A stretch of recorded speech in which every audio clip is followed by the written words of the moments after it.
Ei, què tal, com esteu? Espero que estigueu molt bé. Avui torno a estar aquí per portar-vos de nou una recomanació literària. Una recomanació literària que la porto perquè crec que se n'ha parlat molt poc i és un dels llibres de True Crime publicats més recentment que crec que és dels més interessants, sens dubte. Ja sabeu que això del True Crime també ha anat variant. Al principi eren periodistes que escrivien els seus llibres, ara també han aparegut psicòlegs forenses i altres especialistes i demés, i el que últimament estem veient bastant són els llibres que escriuen els forenses, els metges forenses, els que fan les autòpsies als cadàvers, els que treballen a la morgue, però també van a l'escena del crim. Tens una idea al cap, perquè ho has vist en pel·lícules, ho has vist en sèries, n'has sentit a parlar 1000 vegades. Aquí a Catalunya tenim una figura que és indiscutible, que és tota una star que ha tingut sèrie pròpia, com és ni més ni menys que Narcís Verdalet, que ja sabeu que és d'aquí Figueres a sobre, i ja sabeu que té la seva sèrie a TV3. Si no l'heu vist, mireu-la, que està molt bé.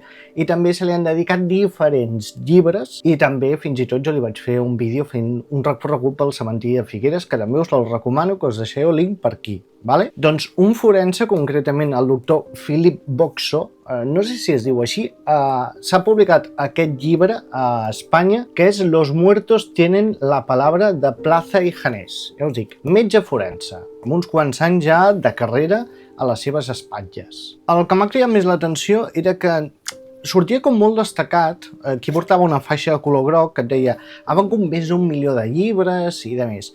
I clar, jo no en sabia res d'aquest bon home, d'aquest senyor, no en tenia coneixement. És francès i belga, ja veureu, en el llibre ho explica.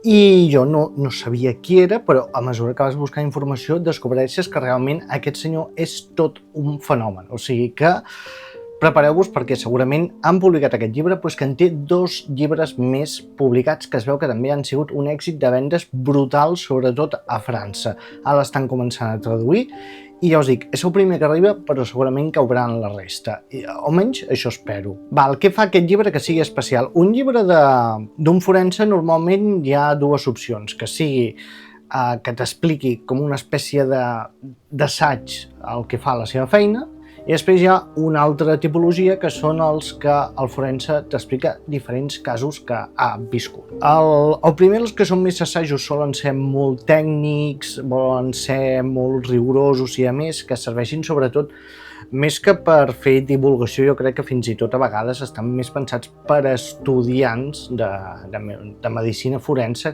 que no pensat per al gran públic. I després tenim els llibres que són més dels seus casos, que són una sèrie d'anècdotes on simplement t'explica els casos que ell ha intervingut o ella ha intervingut. El que m'ha agradat d'aquest llibre és que combina les 2 coses. Aquest senyor t'explica molt bé què és la seva ciència, la ciència forense, però és que no només t'explica el que compet al seu sector en concret, sinó que també t'explica tot el que hi ha i la gent que treballa a l'escena del crim. T'explica les diferents zones que hi ha, de treball, qui pot entrar una, qui pot entrar l'altra, qui s'encarrega de fer cada tasca i tot això, que a mi és una cosa que em fascina, saber exactament com funciona. També parla dels bitxos, dels insectes, en l'entomologia forense, que també és una ciència que es va fer popular gràcies a en Grissom de CSI, però que és real. També te'n parla, o sigui, et parla de la seva feina, però parla de tota la feina que comporta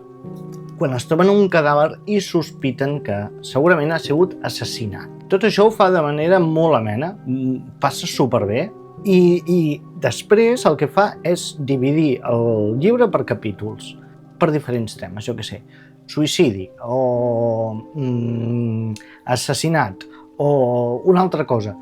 T'ho va dividint en capítols i a cada capítol, de manera molt ben tramada, et va explicant 2 o 3 casos relacionats amb el que tracta aquell capítol, mentre t'explica com ell va aconseguir descobrir coses, des de coses molt simples a coses molt complexes.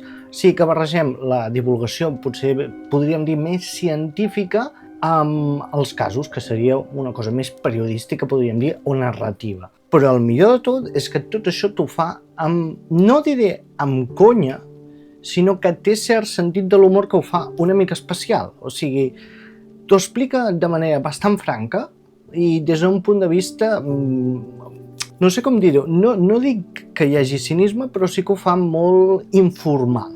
I ell ho diu ja de bon principi, diu, jo us parlaré de la manera en què nosaltres pensem i en relacionem entre nosaltres. Al cap i a la fi aquesta gent té la seva vida i quan es troba un cadàver al davant és la seva feina, punto. No pot tenir cap tipus de vinculació perquè si no serien tot drames i acabaria fatal. És més, aquí en el llibre també t'ho explica, que no vol parlar amb les famílies abans de fer l'autòpsia. Primer vol fer l'autòpsia i després si les famílies i el jutge ho autoritza, ell parlarà amb la família.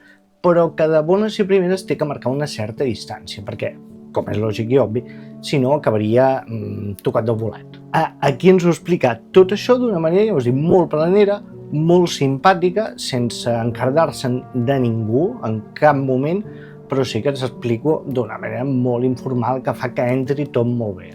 A més, aquest senyor és que sap combinar-ho molt bé, divulgació més científica, amb tocs periodístics i tot això ben servit, ben escrit, perquè realment és un llibre curtet, no és gaire gruixut, molt fàcil de llegir, capítols curts, pensat per a un públic molt ampli, des de la gent que no ha llegit mai res sobre el tema, a la gent que potser vol començar a estudiar ciència forense, també per criminalistes, per la gent que vol saber diferenciar què hi ha de real a les pel·lícules i les sèries i què no. O sigui, està dirigit a un públic molt planer que pot abarcar moltíssima gent diferent. I ja us dic, ha sigut tot una sorpresa. Ho vaig començar a fullejar a la llibreria i vaig dir, ostres, doncs m'està agradant bastant. I res, portava una pàgina o dos fullejant així i dic, mira, me l'emporto i a veure què tal. I m'he portat una grata sorpresa. Us el recomano moltíssim, molt, molt, molt, perquè realment funciona, és lleuger, però alhora et parla de casos molt impactants. Només us donaré una pinzellada. Hi ha un cas en concret que m'ha explotat al cap d'una persona que s'intenta suïcidar i es dispara com més d'una dotzena de vegades. O un assassinat que al final resulta que no és un assassinat. O sigui, els casos que presenta són molt espectaculars, estan molt i molt bé. Hi ha més senzillets, però, ostres, cada capítol té el seu cas que dius, hòstia, no m'hauria imaginat mai que pogués arribar a passar això. Doncs aquí ho tens, tot molt ben servit, està molt bé. Ho publica Plaza y Janés, que espero que publiquen els dos altres llibres, que es veu que no tracta tant de casos, sinó que un és de temes que toca a la universitat i l'altre no recordo de què era. Que vull més d'aquest senyor perquè escriu molt bé i tot el que explica m'ha semblat molt, molt entretingut. I jo us dic, d'una manera molt informal que fa que passi tot molt bé. O sigui que res, esperem més llibres d'aquest autor i ens veiem pròximament per aquí. Adéu-siau.